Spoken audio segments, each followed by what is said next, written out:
ನಮಸ್ಕಾರ ಸ್ನೇಹಿತರೆ, ಆರ್ಯವರ್ಧನ್ ಗುರೂಜಿಯ ಅಸಲಿ ಕತೆ ಗೊತ್ತಾ? ಆಟೋ ಡ್ರೈವರ್ ಆಗಿದ್ದ ಈ ಮನುಷ್ಯ ಗುರೂಜಿ ಆಗಿದೆ ಹೇಗೆ? ವಿದ್ಯೆ ಕಲಿಯದಿದ್ರು ನಂಬರ್ ಆಟ ಆಡ್ತಿದ್ದಾರ? ಬಾಡು ಬಾರಿಸೋ ಈ ಗುರೂಜಿ ಟ್ರೋಲ್ ಆಗಿದೆ ಹೇಗೆ? ಮಗಳಿಗೆ ಇಟ್ಟಿರುವ ಹೆಸರು ಏನು ಗೊತ್ತಾ?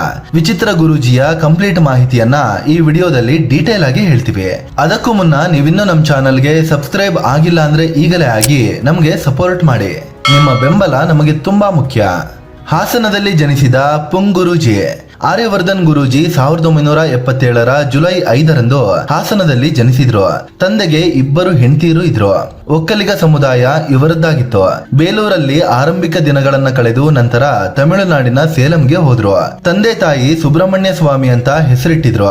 ಚಿಕ್ಕ ವಯಸ್ಸಿಂದಲೂ ಇವರು ಹೇಳಿದ್ದೆಲ್ಲ ನಿಜ ಆಗ್ತಿತ್ತಂತೆ. ಗುರುಗಳು ಇಲ್ಲ, ಯಾರೂ ಇಲ್ಲ, ಆದ್ರೂ ಭವಿಷ್ಯ ಇವರ ರಕ್ತದಲ್ಲೇ ಬಂದಿತ್ತಂತೆ. 7ನೇ ಕ್ಲಾಸ್ ವರೆಗೆ ಓದಿ ಸ್ಕೂಲ್ ಬಿಟ್ರು. ಆದ್ರೆ ಇಂದಿಗೂ ಇವರಿಗೆ ಓದೋಕೆ ಬರೆಯೋಕೆ ಬರೋದಿಲ್ಲ. ನನಗೆ ಓದೋಕೆ ಬಂದ್ರೆ ಬೇರೆಯವರು ಬರೆದ ಪುಸ್ತಕಗಳನ್ನ ಓದಿ ಬಿಡ್ತೀನಿ, ಆಗ ನನ್ನ ತನ ಹೋಗುತ್ತೆ. ಬೇರೆಯವರು ಹೇಳಿದ್ದನ್ನ ನಾನು ಅಳವಡಿಸಿಕೊಂಡು ಭವಿಷ್ಯ ಹೇಳ್ಬೇಕಾಗುತ್ತೆ. ಅದಕ್ಕೆ ನಾನು ಓದೋಕೆ ಕಲಿಯಲಿಲ್ಲ ಅಂತ ಆರ್ಯವರ್ಧನ್ ಗುರೂಜಿ ಹೇಳ್ಕೊಂಡಿದ್ದಾರೆ. ನನಗೆ ಮೊದಲಿಂದಲೂ ಸ್ನೇಹಿತರೇ ಇಲ್ಲ, ಜ್ಯೋತಿಷ್ಯವೇ ನನ್ನ ಫ್ರೆಂಡು ಅಂತ ಆರ್ಯವರ್ಧನ್ ಗುರೂಜಿ ಹಲವು ಕಾರ್ಯಕ್ರಮಗಳಲ್ಲಿ ಹೇಳ್ತಾ ಬಂದಿದ್ದಾರೆ.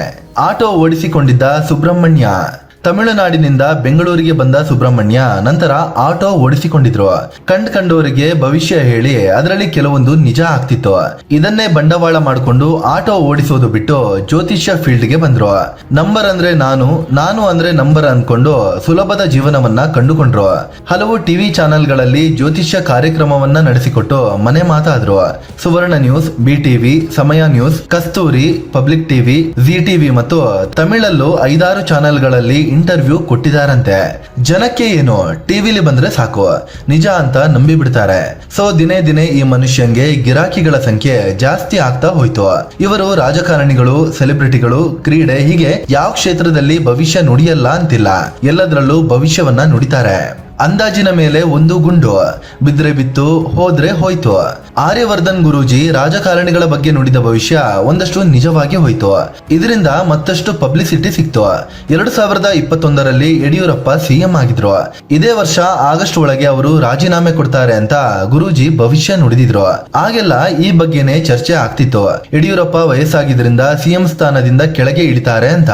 ಅದರಂತೆ ಅವರು ಕೆಳಗೆ ಇಳಿದ್ರು. ಈ ಗುರೂಜಿ ನಾನು ಮೊದಲೇ ಹೇಳಿದ್ದೆ, ನಾನು ಹೇಳಿದ್ದು ನಿಜವಾಯ್ತು ಅಂತ ಪಬ್ಲಿಸಿಟಿ ಮಾಡ್ಕೊಂಡ್ರು. ಜೊತೆಗೆ ಫುಲ್ ಜೋಶ್ ಪಡ್ಕೊಂಡ ಆರ್ಯವರ್ಧನ್ ಗುರೂಜಿ 2022ರಲ್ಲಿ ಕ್ರೀಡಾ ಕ್ಷೇತ್ರಕ್ಕೆ ಎಂಟ್ರಿ ಕೊಟ್ರು. IPL ನಲ್ಲಿ ಭವಿಷ್ಯ ಹೇಳೋಕೆ ಶುರು ಮಾಡಿದ್ರು.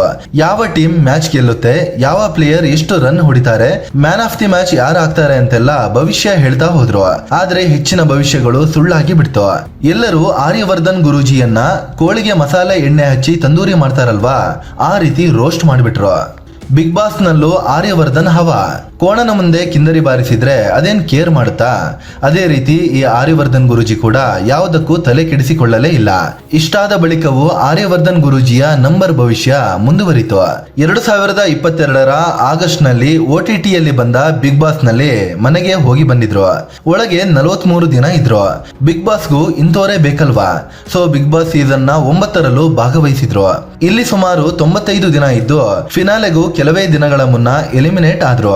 ಆದ್ರೆ ಮನೆಯಿಂದ ಹೊರಗೆ ಬರುವಷ್ಟರಲ್ಲಿ ಬಿಗ್ ಬಾಸ್ ಯಾಕೆ ಫೇಮಸ್ ಆಗಿದೆ ಅನ್ನುವ ರಹಸ್ಯವನ್ನ ಕಂಡು ಹಿಡಿದಿದ್ರು. ಹೌದು, ಅಲ್ಲಿ ಕಿಚನ್ ನಿಂದ ಹಿಡಿದು ಟಾಯ್ಲೆಟ್ ವರೆಗೆ, ಹಾಲ್ ನಿಂದ ಹಿಡಿದು ರೂಮ್ ವರೆಗೆ ಎಲ್ಲಾ ಕಡೆ ವಾಸ್ತು ಸ್ಟೋನ್ ಇಟ್ಟಿದ್ದಾರೆ. ಅದಕ್ಕೆ ಬಿಗ್ ಬಾಸ್ ಕ್ಲಿಕ್ ಆಗಿದ್ದು ಅಂತ ಆರ್ಯವರ್ಧನ್ ಹೇಳಿದ್ರು. ಇದಾದ್ಮೇಲೆ ಡ್ಯಾನ್ಸ್ ಕರ್ನಾಟಕ ಡ್ಯಾನ್ಸ್ ನಲ್ಲೂ ಆರ್ಯವರ್ಧನ್ ಗುರೂಜಿ ಸ್ಟೇಜೇ ಅದುರಿ ಹೋಗುವಂತೆ ಸ್ಟೆಪ್ ಹಾಕಿದ್ರು. ಚಪ್ಪಾಳೆ ಕೂಡ ಗಿಟ್ಟಿಸಿಕೊಂಡಿದ್ರು. 1ನೇ ಕ್ಲಾಸ್ ನಲ್ಲೇ ಲವ್ ನಲ್ಲಿ ಬಿದ್ದ ಗುರೂಜಿ. ಆರ್ಯವರ್ಧನ್ ಗುರೂಜಿಗೆ ಮದುವೆ ಆಗಿದೆ. ಇವರು ಸ್ಕೂಲ್ ನಲ್ಲಿ ಅಂದ್ರೆ 7ನೇ ಕ್ಲಾಸ್ ವರೆಗೆ ಓದಿದ್ರಲ್ವಾ, ಆಗ ಇವರ ಜೊತೆ ರಂಜಿತಾ ಅನ್ನೋ ಒಂದು ಹುಡುಗಿ ಓದ್ತಿದ್ರು. ಆಕೆಯನ್ನ 1ನೇ ಕ್ಲಾಸ್ ನಲ್ಲೇ ಲವ್ ಮಾಡ್ತಿದ್ರಂತೆ ಗುರೂಜಿ. ದೊಡ್ಡವರಾದ್ಮೇಲೆ ಲವ್ ಕಮ್ ಅರೇಂಜ್ ಮ್ಯಾರೇಜ್ ಆಗಿದ್ದಾರೆ. ಪತ್ನಿ ಸರ್ಕಾರಿ ಕೆಲಸದಲ್ಲಿ ಇದ್ರು. ಎಷ್ಟೋ ಸಲ ಆರ್ಯವರ್ಧನ್ ಗುರೂಜಿಯ ಆಟೋ ಸರ್ವಿಸ್ಗೆ ದುಡ್ಡು ಇಲ್ಲದಾಗಲೂ ಪತ್ನಿ ದುಡ್ಡು ಕೊಡ್ತಿದ್ರಂತೆ. ಚಾನೆಲ್ಗಳಿಗೆ ಜ್ಯೋತಿಷ್ಯ ಕಾರ್ಯಕ್ರಮ ನಡೆಸಲು ಹೋಗುವಾಗಲೂ ದುಡ್ಡು ಕಟ್ಟಬೇಕಿತ್ತು. ಅದನ್ನ ಕೂಡ ಪತ್ನಿ ಕೊಡ್ತಿದ್ರು. ಹೆಂಡತಿ ನನಗೆ ದೇವರು ಇದ್ದಂಗೆ, ಆಕೆ ಕಾಲಿಗೆ ಬೇಕಾದ್ರೂ ಬೀಳ್ತೀನಿ ಅಂತ ಗುರೂಜಿ ಹೇಳ್ಕೊಂಡಿದ್ದಾರೆ. ಮಗಳಿಗೆ ವಿಚಿತ್ರ ಹೆಸರು ಇಟ್ಟ ಗುರೂಜಿ. ಆರ್ಯವರ್ಧನ್ ಗುರುಜಿ ಮದುವೆ ಆದ್ಮೇಲೆ ಹೆಂಡತಿ ಕೈ ನೋಡಿ ನಮಗೆ ಲೇಟ್ ಆಗಿ ಮಕ್ಕಳಾಗುತ್ತೆ ಅಂತ ಭವಿಷ್ಯ ನುಡಿದಿದ್ರಂತೆ. ಮದುವೆಯಾಗಿ 12 ವರ್ಷಗಳ ಬಳಿಕ ನಮಗೆ ಮಗಳು ಜನಿಸಿದ್ದು ಅಂತ ಗುರೂಜಿ ಹೇಳಿದ್ದಾರೆ. ಇನ್ನು ಮಗಳಿಗೆ ಆಲಿಯಾ ಅಬಿದಾ ಅನ್ನೋ ಹೆಸರು ಇಟ್ಟಿದ್ದಾರೆ. ನನ್ನ ಮಗಳು ಪಾಕಿಸ್ತಾನಕ್ಕೆ ಹೋದ್ರೂ ಕರೆಯೋ ರೀತಿಯಲ್ಲಿ ಹೆಸರು ಇಡಬೇಕು ಅಂತ ಇತ್ತು. ಅದಕ್ಕೋಸ್ಕರ ಎಲ್ಲಾ ಧರ್ಮಗಳಿಗೂ ಅನ್ವಯ ಆಗುವಂತೆ ಹೆಸರು ಇಟ್ಟಿದ್ದಾರಂತೆ.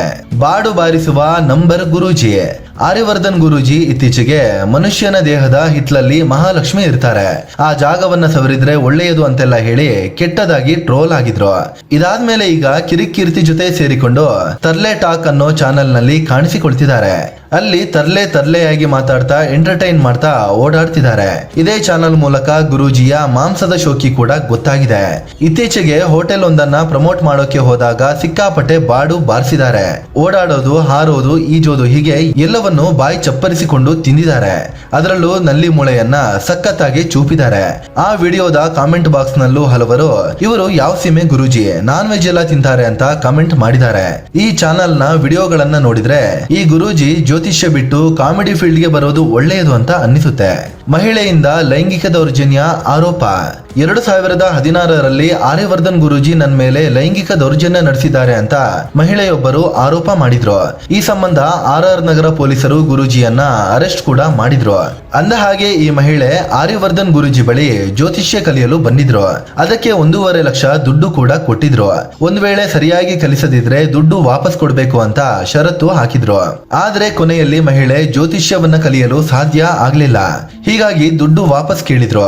ಆಗ ಆಕೆಯನ್ನ ಮನೆಗೆ ಕರೆಸಿಕೊಂಡ ಗುರೂಜಿ ಲೈಂಗಿಕವಾಗಿ ದೌರ್ಜನ್ಯ ಎಸಗಿದ್ರು. ಹೀಗಂತ ಮಹಿಳೆ ದೂರಿನಲ್ಲಿ ಉಲ್ಲೇಖಿಸಿದ್ರು. ನಂತರ ಆರ್ಯವರ್ಧನ್ ಗುರೂಜಿ ಜಾಮೀನಿನ ಮೇಲೆ ಬಿಡುಗಡೆ ಆದ್ರು.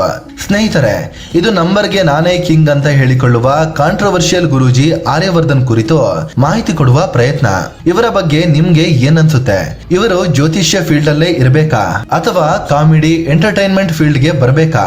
ಕಾಮೆಂಟ್ ಮಾಡಿ ನಿಮ್ಮ ಅಭಿಪ್ರಾಯವನ್ನ ಹೇಳಿ. ಅದೇ ರೀತಿ ನೀವಿನ್ನೂ ನಮ್ಮ ಚಾನಲ್ಗೆ ಸಬ್ಸ್ಕ್ರೈಬ್ ಆಗಿಲ್ಲ ಅಂದ್ರೆ ಈಗಲೇ ಆಗಿ ನಮಗೆ ಸಪೋರ್ಟ್ ಮಾಡಿ. ನಿಮ್ಮ ಬೆಂಬಲ ನಮಗೆ ತುಂಬಾ ಮುಖ್ಯ. ಧನ್ಯವಾದ.